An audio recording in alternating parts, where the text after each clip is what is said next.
hari ini kita bicara terkait dengan faktur pajak berbentuk elektronik ini. Saya ada dua Bu ya, jadi yang satu nanti untuk aplikasi. Oke. Baik, bisa kelihatan untuk PowerPoint-nya? Iya Pak. Kelihatan ya, oke.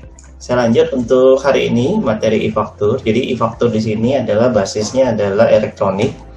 Untuk kita memulai yang namanya e-faktur, tentunya ini adalah satu bentuk perubahan yang sebelumnya masih berbentuk desktop, tapi semuanya sudah diaplikasikan dalam bentuk web ya, nantinya di versi yang ketiga ya.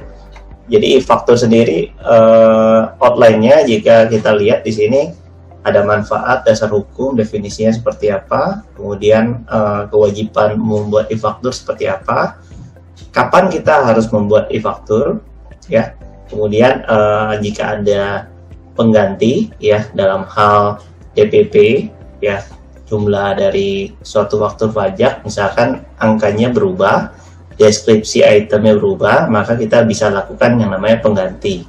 Nah, kemudian juga apabila transaksinya ternyata dibatalkan, maka akan kita lakukan pembatalan melalui aplikasi e-faktur. Dan jika e-faktur itu rusak atau hilang atau dalam keadaan tertentu seperti extraordinary ya kayak banjir, kemudian bencana alam dan lain sebagainya, itu bisa dilakukan backup planning.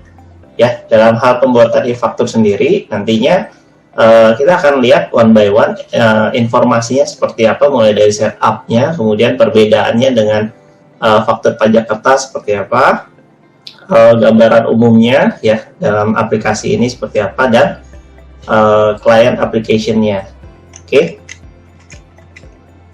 Nah, latar belakangnya tentunya kalau untuk administrasi ya dalam hal faktur pajak, karena kita lihat di sini banyak sekali persyaratan-persyaratan yang dimana e-faktur di sini mengalami beberapa kali perubahan ya. Kemudian juga karena banyaknya penyalahgunaan faktur pajak, di mana faktur pajak sendiri dalam prakteknya sehari-hari kita bisa lihat faktur pajak itu bisa dilakukan yang namanya fiktif dan faktur pajak yang berganda dulunya sebelum dilakukan secara elektronik.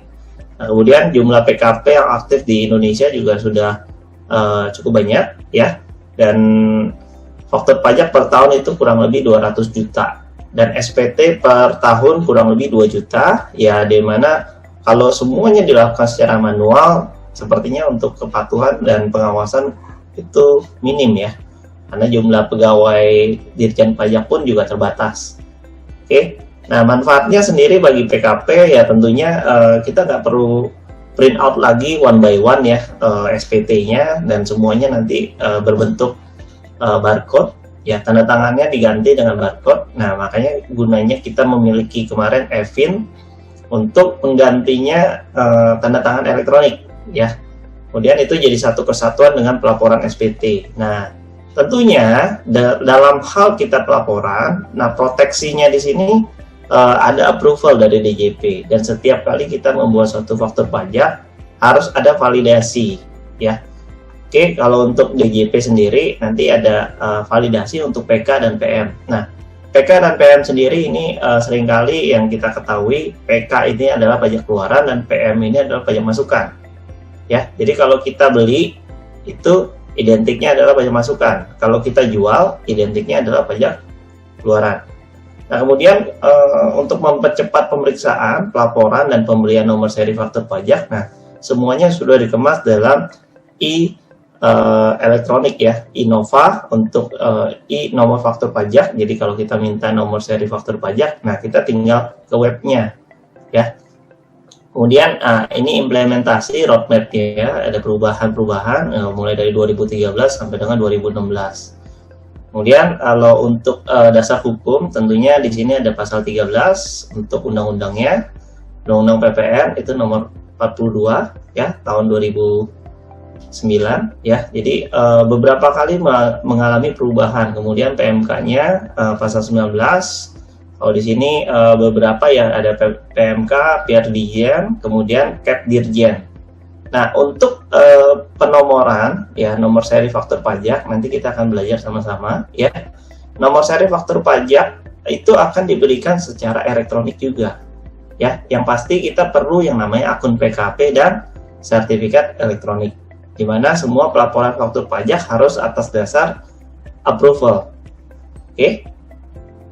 Nah, e-faktur sendiri itu apa sih? E-faktur sendiri adalah pengganti faktur pajak yang semulanya dokumen kertas ya dirubah menjadi digital. Tapi prakteknya di lapangan masih nggak dilakukan print out, masih ya, dimana invoice dan faktur pajak akan disertakan, invoice yang asli, faktur pajak hasil print out tapi ada barcode-nya. Nah, tentunya dalam faktur pajak di sini kita akan melihat ada nomor urut, nama barangnya apa ya. Tentunya sebelum kita input kita butuh apa? NPWP-nya. Kalau dia PKP atau dia non PKP, nah ini seringkali kita sebagai pengguna kita mestinya tahu bahwa transaksi yang tentunya kita menggunakan faktur pajak, dimana kalau kita memiliki aplikasi e-faktur, nah tentunya kita PKP. Nah, ketika kita jual, kita bisa menjual ke PKP dan non PKP. Oke? Asalkan punya NPWP. Tapi yang terbaru, bisa nggak kita buka faktur pajak tanpa NPWP? Bisa. Penggantinya adalah NIK KTP. Oke, dibuatnya oleh PKP, pengusaha kena pajak, yang melakukan penyerahan. Penyerahan apa? Penyerahan BKP dan JKP. BKP itu adalah barang kena pajak, JKP adalah jasa kena pajak. Kemudian e-faktur sendiri, ya semuanya nanti loginnya berdasarkan web base. Ya. Nantinya ke depannya ketika kita melakukan pelaporan, kita melakukan inputnya di aplikasi, prosesnya di aplikasi, tapi nanti untuk pelaporannya sendiri tidak di aplikasi lagi. Biasanya kita laporkan melalui e-filing, CSV-nya sama PDF, tapi sekarang udah berbeda. Ketika kita sudah masukin ke e-faktur yang khusus untuk web base, ya untuk kita lapor, nanti dia akan sinkronis apa yang ada di aplikasi dengan di web, cocok. Oke. Kemudian e-faktur, nah ini ada 45 PKP yang sudah membuat e-faktur ya sebelumnya ya, karena mengalami perubahan-perubahan. Apa sih transaksi yang dibuat di e-faktur? Nah, jadi kalau kita lihat ada pengecualian juga nih, kalau misalkan kita melihat pembuatan e-fakturnya kapan kita harus buat. Nah, e-faktur itu harus dibuat pada saat penyerahan BKP, JKP, atau saat penerimaan pembayaran. Jadi mana yang lebih dulu? Kita terima pembayaran atau kita sudah menyerahkan barang? Oke, kemudian juga ada penerimaan pembayaran termin. Jika teman kalian bekerja ya, di mana ada pembayaran secara termin atau progres ya, berdasarkan tahap-tahap pekerjaan, nah itu juga bisa dilakukan yang namanya penerbitan e-faktur. Nah, saat lain yang diatur berdasarkan PMK, nanti akan kita bahas di mana pembuatan e-faktur sendiri itu harus memuat apa aja. Nah, yang jelas kita butuh NPWP-nya, simple. Ya, nama, alamat, ya tertera yang ada di NPWP. Kemudian, baik pembeli maupun penjual, nama, alamat, dan NPWP-nya jelas. Kemudian deskripsinya, barang atau jasa yang dijual. Harganya gimana, harga jual atau harga penggantian. Nah, kemudian PPN yang dipungut. Ingat, PPN yang dipungut berdasarkan DPP. DPP apa? Dasar pengenaan pajak. Oke. Nah, kemudian ada juga PPNBM yang dipungut. Nah, terus ada kode, nomor seri, dan tanggal pembuatan faktur pajak. Di mana ketika kita membuat satu faktur pajak, kode ini harus berurutan berdasarkan Innova yang kita terima. Ya, nomor serinya urut. Kalau habis minta lagi, ya, dan nama tanda tangan yang berhak menandatangani faktur pajak. Oke, aturan mainnya ada di pasal 4 per 16 PJ 2014. Ya, jadi nanti tampilannya seperti ini. Ya. Faktur pajak di sini tentunya ada kode dan nomor seri faktur pajak, kemudian PKP-nya siapa, nama, alamat, NPWP, kemudian pembelinya siapa, ya. nama, alamat, NPWP. Nah, kemudian deskripsinya, namanya apa barang yang kita jual, jumlahnya berapa, kemudian harganya berapa. Bisa dengan harga jual, penggantian, atau uang muka, atau bahkan termin. Ingat, PPN adalah 10% kali DPP. Nah, hasilnya adalah barcode di sini atau QR code. Ini adalah pengganti tanda tangan elektronik. Nah, kemudian tanggalnya, ya, biasanya tanggal invoice dengan tanggal faktur pajak harusnya sesuai. Ya, kadang-kala faktur pajak dengan invoice beda di prakteknya. Ya, tergantung SOP di perusahaan. Nah, kemudian di sini adalah nama penanggung jawabnya, pejabat atau pegawai yang ditunjuk oleh PKP. Jadi pada saat kita mendaftarkan e-faktur, nanti kita harus punya beberapa hal. Yang pertama, loginnya. Kedua, sertifikat elektronik, di mana itu akan berisi ID dan password. Kemudian pada saat kita login, nah kita harus memasukkan nomor seri faktur pajak yang kita miliki. Oke, kemudian tidak hanya itu, penanggung jawabnya juga harus kita input siapa berdasarkan. Nah, yang ada di sini nih, ya. Mereka sebelum mendaftarkan e-faktur, tentunya direksi harus datang ke kantor pajak untuk apa? Kasih tanda tangan secara digital, foto, ya, foto KTP, foto pas foto, ya, kemudian apalagi KTP, pas foto, kartu keluarga bahkan diminta, dan akte pendirian sampai dengan akte perubahan. Makanya ketika kita belajar pajak, tidak hanya belajar pajaknya saja, tapi kita harus mengerti legalitas perusahaan. Kenapa? Karena ketika kita menginput data, kita perlu data legalitas atau permanent file. Seperti apa? NPWP, akte pendirian, akte perubahan, dan komposisi modalnya, ya. Oke? Nah, perbedaannya apa ketika faktur pajak secara kertas dengan e-faktur? Nah, ini ada 8 poin ya.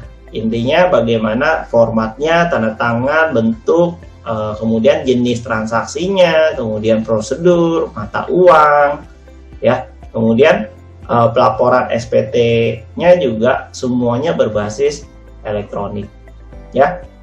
Kalau transaksinya secara non rupiah atau secara mata uang asing, itu harus dikonversi terlebih dahulu. Ingat ya.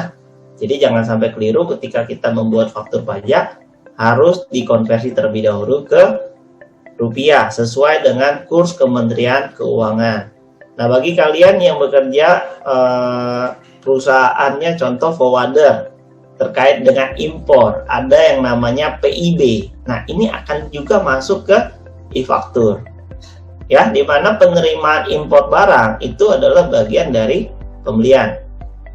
Oke, nanti kita belajar sama-sama, ada formnya, ada apa aja nih? Ada form induk, AB, A1, A2, B1, B2, B3.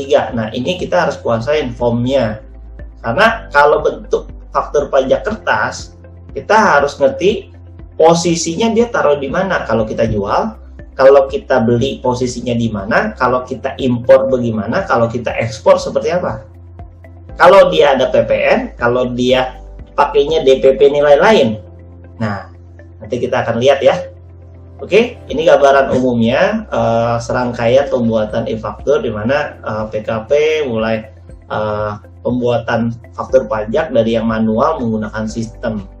Ya, jadi ini prosesnya cukup panjang. Ya, kemudian juga ada client application, ya ini menggunakan basis internet semuanya terkait dengan nomor seri, generate nomor faktur pajak, ya kemudian ada tanda terima dan lain sebagainya. Ya, ini adalah serangkaian prosesnya di aplikasi yang berbasis internet.